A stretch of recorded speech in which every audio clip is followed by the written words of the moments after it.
Hey! It's Friday. I got a new watch band, it's black now, and I got a new ring, it's black now. I had white. The white band on my watch was fine. I mean, it was dirty, but my ring was starting to turn yellow, so I got black now. And I match. Just like I match the cat. I also match this room. Ha-ha! Ha-ha! Ha-ha! Match my blanket. Yeah. What'd we just watch? Guardians of the Galaxy. And? Guardians of the Galaxy. Yeah, it was alright. I've seen it. We've seen it before. Yeah. It's definitely one of the more entertaining movies in the Marvel universe. Fun movie. Yeah, I agree with you there. Mm-hmm. And it was cool seeing spoilers after credits. Howard the Duck. Although they did nothing with him, it was Seth Green playing He's part him. of the collection. It's funny. Yeah, but they should expand on that. That would be a lot of fun. We should watch Howard the Duck. Howard the Duck. Is that a yes? I mean, it's okay. You can watch it, I guess. That movie is good. It's bad, but we enjoy good. it. Yeah, that's true. We enjoy it. That's true. It's true. Thine thoueth, Courtney. Thine cometh closer. Forsooth, camera is honest, and thine discusseth thoust thorn. We just got done watching a movie, a classic. Well, the last we told them we were watching Guardians of the Galaxy. Oh, right, so right. This is just not appropriate. Next movieeth we watcheth. Can you guess what? Whateth we thou watched? Yonder. Have thine guessed, Thorn? Thorn? I don't know. We watched Romeo. Is it Romeo+Juliet?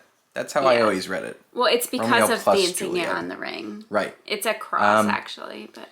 I put this on because of two things. You showed me a meme with a character from Moulin Rouge, which is one of Courtney's favorite movies. Moulin Rouge, for those that can't understand James Lish. And I was thinking about Romeo and Juliet, which is because of Guardians. James Gunn, the director of Guardians, wrote Romeo and Juliet, which is like a sleazy trauma movie. A trauma movie. So I was looking for that to watch, and I couldn't find it, and I was like, I guess we'll watch Romeo+Juliet. Because I was thinking about Moulin Rouge, and he was thinking about Romeo and Juliet, so it just goes together, because those two movies are part of the Red Curtain trilogy. Not Romeo and Juliet, Romeo+Juliet. Romeo+Juliet, Moulin Rouge, and I don't remember what the last one is. Because we've never seen it. Right. We have them on DVD. Yeah. So maybe we'll watch that. Maybe watch that tomorrow or something. I don't know.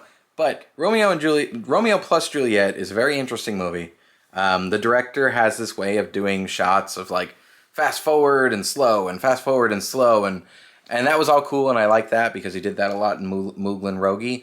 And the only thing that's weird about this movie is that it's set in modern times. There's cars and guns. Well, they don't have swords; they have guns, which are named swords. The guns are named after swords. There's a rapier and a dagger. The machine gun was his long sword, stuff like that.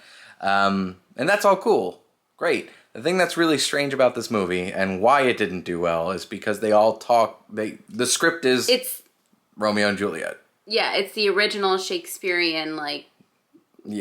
So they're talking, and they're like, "Thou this thine son of it," and I don't know how many times I went, "What'd they say? What are they saying? What'd they say? I don't know what they said." But it's just like when you read Shakespeare. Well, you said to me, you kind of have to just relax and take it in. Yeah, but there was a whole conversation between Mercutio and Romeo, right? And they're like, "Down diced and done that blah blah," and I'm just like, what'd they say? What are they talking about? Because it's just so old. I really love appreciate Shakespeare. And it's the same way when you read it, you don't always necessarily understand exactly what you're reading when you're reading it. But once you finish the paragraph, you're like, go, oh, okay, I know what happened there. Yeah, it's... You have to just kind of like I said, relax and take it in. Don't and eventually think. It makes sense. Just have it spoken at you. that's seriously how it always worked for me when I was reading Shakespeare. I mean, the way they talk, I could understand that. And I do commend them for doing that. I think it's cool that they actually used the real script with all this modern. It was just weird. And it, like, old Shakespeare is not, like, easy to listen to. Let's be real. It's just like, okay, all right. Because he'll ask, like, say I have to ask, oh, where's the bathroom?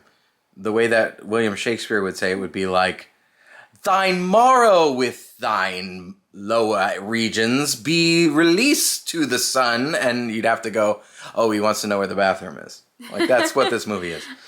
So this movie had a star-studded cast. Oh, it was great. If you grew up in the same time we did. Well, so it's very dated. It's very like I forget when this came out. I think it was early 2000s. I thought it was 99. Computer, when did Romeo+Juliet come out? November 1st, 1996. 96. Okay, all right. It has that feel like, oh, this is a product of the late 90s, which is fine. I love that. It had Paul Rudd in it. Well, okay, John so it's Leguizamo. Leo DiCaprio as Romeo, and then you have Claire Danes as Juliet, which, like, where is she now? What does she do now? I don't know. Jamie Kennedy. Yeah. Scream. Who else? Every single person. John Leguizamo. We made jokes about, like, the movie we know them for the most. Yeah. What's his face from? Bring It On. I know him from Hackers. I forget his name. So every time he was on screen, I forget what's his name. I don't know his real name. I know his Bring It On character is Cliff Pantone. Cliff Pantone from Bring It On was in this movie, and I know him from Hackers, which is one of my favorite, like, 90s movies. And then Paul Rudd. Yep, Paul Rudd with which short is little really arms. weird. Yeah. But, I mean, it's entertaining, and I like this director's style, even though it's a bit, like, chaotic. It's really loud. Can be very chaotic with the camera sweeps and fast forwards. His entire style can be summed up as loud. Quick cuts, fast forwards. Colorful, loud. But it was neat. Like, it's neat. I know I've seen this a couple times. You've seen this a couple times. Like, it's nothing new to us. We just were like, we'll put it on. But it's really funny because I have always loved Moulin Rouge, and I never saw this movie until you introduced me to it. Oh, that's right. And I didn't know they were the same director, and it was like, why are these two movies so similar?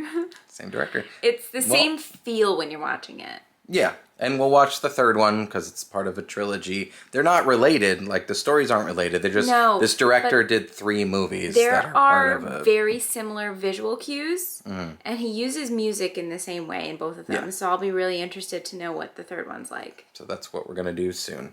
But right now, thou'st...